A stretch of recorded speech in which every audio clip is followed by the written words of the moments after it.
yesterday we took to Twitter and said, hey, if you had the chance to ask Joe Castiglione, Patty Gasso, or Brent Venables any question that you wanted, what would you ask them? And so we're going to walk through some of these questions that you guys listed on Twitter there, and we'll give our best attempt at trying to answer some of these. Let's lead it off for questions for Joe Castiglione. We actually got the most responses for Joe, which I thought was kind of interesting because, obviously Brent and Patty are superstars, and Joe is, in some regards, but I think there's the Godfather. more interesting things there's more unknowns, I guess, because he's not in front of the media nearly as much as those two. But let's kick it off with SEC Sooner 34. Their question was, who's on the short list when Patty retires? Of course, this question is for Joe. I think there's some pretty obvious answers here, Tyler, but who do you have on your short list? I've got one name on my list, and it's her son, JT, best hitting coach in all of college softball. He's seen how an elite level championship, caliber program operates. He's learned under the tutelage of his mom, watching her, lead this team to turn Oklahoma softball into just an absolute dynasty in the sport. So I think the JT, I guarantee you, he has had opportunities, to maybe, elevate his coaching position and, try to start building his career, towards the path of becoming a head coach, or, maybe he's turned down head coaching jobs, but it kind of feels like we're in a situation where JT is kind of the heir to the head coaching position for OU softball, if and when Patty decides that she's had enough and she wants to step away, which I don't expect that happening anytime soon, especially when you've got Love's Field being built and set to open next year. Yeah, I think that's a pretty obvious one. I'll throw three other names into the mix here just to give it a little bit of flavor. And also, Patty's still, thriving and pretty young by all regards. So we could be 10, 15 years before she retires, or even longer, depending on what she wants to do. So who knows what the landscape of things looks like. You mentioned JT Gasso, but also DJ Gasso. He's an associate head coach over at Utah. That program's really solid. What does he become? Is he the head coach at Utah someday? Is he a head coach somewhere else and develops a lot of skill and just experience doing that? How about Michelle Gascoigne? She's currently an assistant at Northwestern, one of the former pitchers that helped us win a national championship a couple of years back. And then kind of one that I think maybe some of you fans may have forgotten about.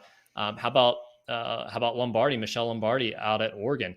She's a former OU assistant. She worked a lot with the pitching staff, so I don't know how that would work with the current pitching assistants on staff. But Tyler, she's someone that you and I actually got to know a little bit when we volunteered when we were working at the ticket office at OU.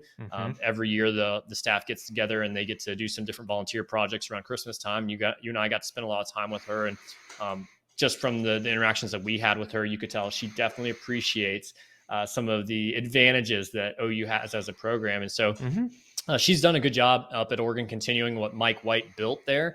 But I think she, has some experience now as a head coach. She could also be a good fit coming back to OU. So I think that some other names. I think that it is pretty safe to say, though, that Joe C is going to have his pick of the litter when it comes time to figure out who he wants to choose to ultimately be the next head coach for OU softball when that comes 10, 15 years, however long that wants to be. But Patty's got this thing rolling. There's no indication whatsoever that this train is going to go off the rails anytime soon. So I expect a lot of national championships, a lot of wins, and maybe a couple more stadium renovations to take place, because softball in this state, it is booming. It is at an all-time high, and you've got to thank Patty Gasso and OU softball for being the main reason because of that. So, yeah, JT, though, that's the one for me. I think it's his time coming up here pretty soon. Certainly. Tyler, give us question number 2. Okay, this one's interesting, Adam. And again, I feel like this is something that OU, the entire fan base, has kind of gone back and forth. It's a conversation that happens annually. This question comes from Ryan. How close are we to getting a new basketball arena and a 100,000 seat football stadium with a new press box? Adam, how close are we to both of these things happening? I guess I'll kind of answer this separately here. For 100,000 seats, we are possibly further away from that ever happening than maybe since like Bud Wilkinson was coach at OU back in the 50s and 60s. 100,000 seats is just something that I don't think will ever happen in my lifetime. Just think about how everyone complains constantly about how easy it is to sit at home and watch the games. You and I struggled with this. We sold season tickets Oh at my OU for God. several seasons, seasons that OU was going to the playoffs every single year under Lincoln Riley. And Yeah. we still heard tons of complaints about, I'd rather just sit, near my bathroom at home, near my fridge, whatever.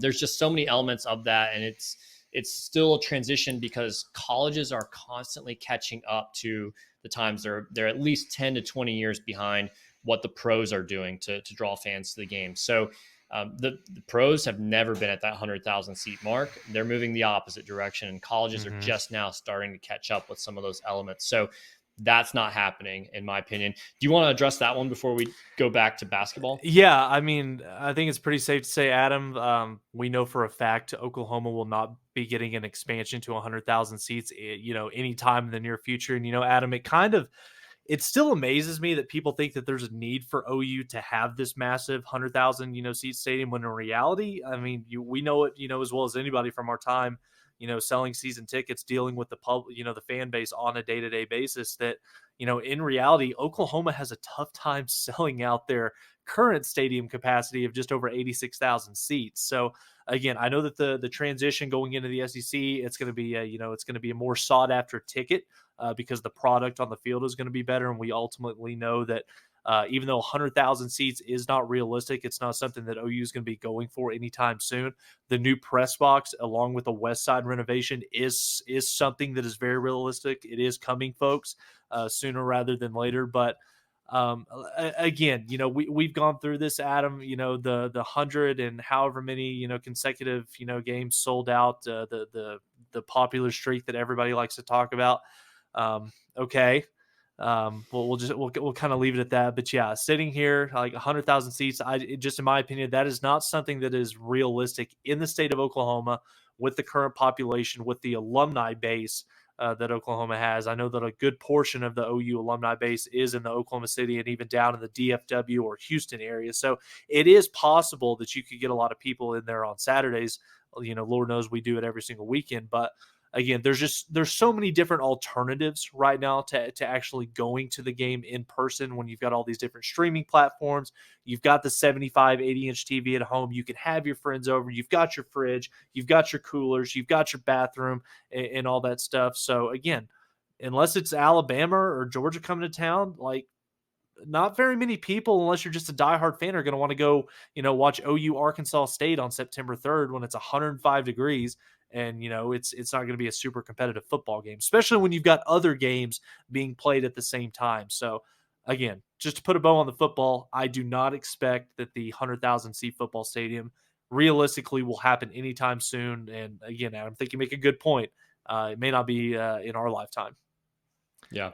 Basketball is something that is definitely a need, but there's not really an appetite from the fan base to fund that, really. Now, we heard rumors back when we were working for OU that there was at one point a donor with quite a bit of money that was ready to fund pretty much everything. But it wasn't something that matched up with what OU was able to do. Now, I don't know how much validity there was to that rumor. I can understand that you don't want to give one, donor so much control that they can kind of, say exactly what's going on that situation.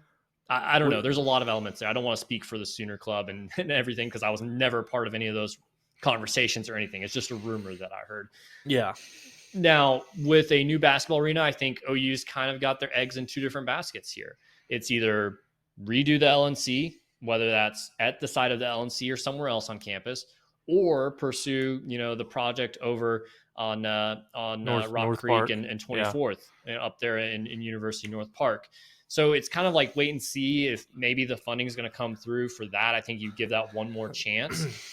But then realistically, it's, hey, as soon as OU has their next Sweet 16 run, hopefully that happens sooner than later. That's when you start that fundraising drive, because it's going to be real tough to raise really anything with the current state of OU basketball.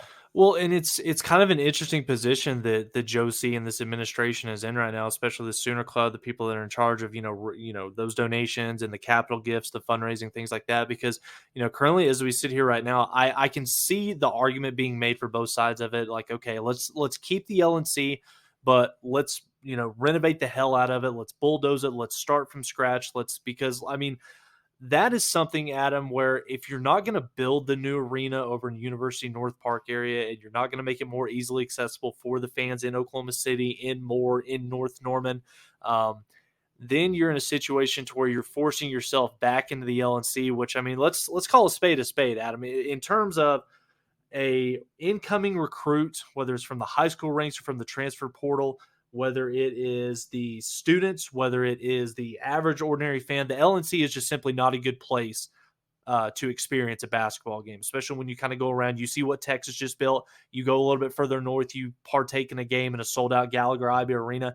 The LNC is just simply lacking from a fan experience, but also a player experience as well. I know that we had it rocking back during the Buddy era when, we were going to Final Fours. Winning cures all.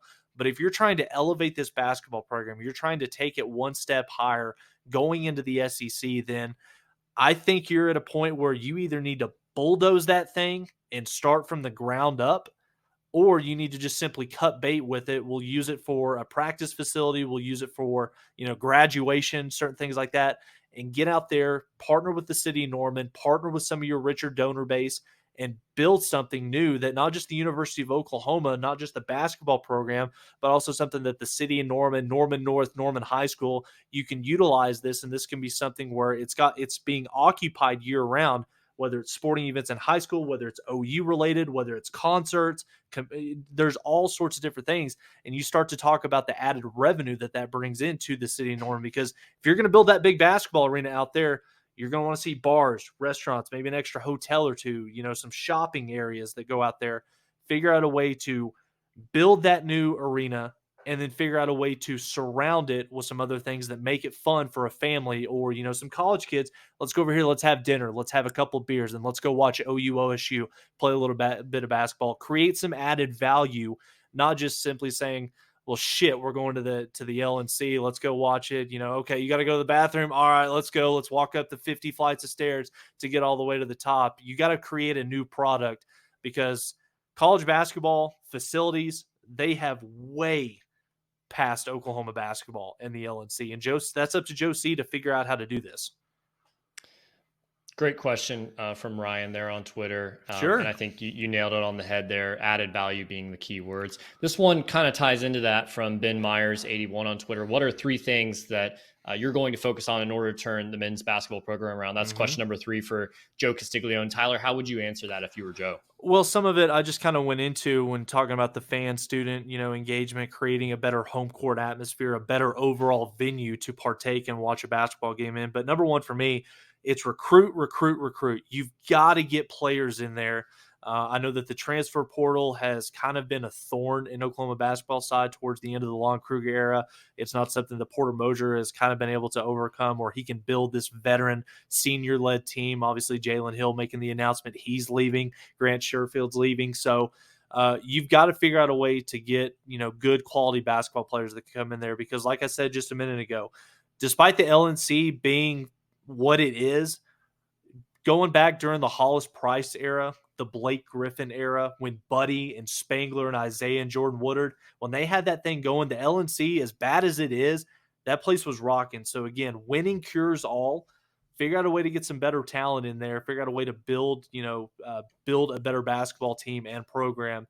And I think that some of the other things are going to take care of itself. But yeah, recruit, figure out a way to increase the fan/student engagement, and then the atmosphere at your games. That's one of the best parts about going to a Thunder game or going to a Nuggets game up here in Colorado. The game is kind of the focal point while you're there to watch the basketball, but there's so many other fun, cool, exciting things going on surrounding the game that just makes it all that more enjoyable for, a family or a couple to want to partake and go watch. Yeah, I agree with you on those points. The only thing that I would add to that, kind of jokingly, is put together your list. Find out who your top 3 candidates are for head coach of OU, because it doesn't look like Porter Moser. I don't know if I'm there yet, though. Past, next year, we'll see. That's true. Really? Okay. If he doesn't make the tournament next year, then all bets are off. Yeah.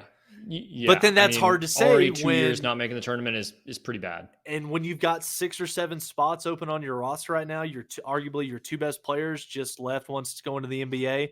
We'll see how that goes. And one just left to go to the transfer portal. It's not a very good situation that Porter Moser finds himself in right now. But again, I still think he's a fantastic coach, but you've got to get the guys in there to execute his system and play the brand of basketball that he coaches. And I'm sorry, but the Groves brothers are not it. Yeah. Kind of the thankless task of an athletic director is that like you get your coaches, and ideally he doesn't do anything to improve the program at that point. He's hands off. Joe is. He just says, "Hey, Porter, go off and run things. You have approvals on everything." And it's not up to Joe to improve the overall program. But when things go wrong, then the athletic director does get a lot of the blame. So we'll see as things turn there. Tyler, give us question number 4 for Joe here. Question number 4 here. In terms of softball and the newly built Love's Field that's in the process of going up right now, should National Players of the Year winners get a statue outside of Love's Field? That comes from @Sooner_Okie88 on Twitter. Adam, what do you think? I think it's a no-brainer. I've kind of chewed on that. Well, I don't know. I've kind of chewed on it a little bit because I wonder if that includes everyone that should have a statue. But also 3 at the same time, you do want a hard criteria for that because you can't be making statues for everybody. It's got to be reserved for the most elite players.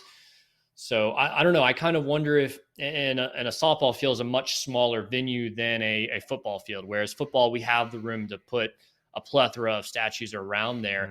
I kind of wonder if you do statues of coaches. So Patty would be probably the only statue for a really long time. But then is there another way to honor some of those big time players that maybe isn't a statue? So I don't know. I kind of go back and forth because with the way the softball program goes, like it could just be like statue upon statue upon statue out there. Adam, I'm curious to get your take on this because to me, when this new softball complex opens up in the next 365 days, maybe a little bit less, to me, there's three individuals that you could make a serious argument on why they deserve to have a statue outside of the entrance to the stadium. And for me, build all 3 of them right now. It's Patty Gasso.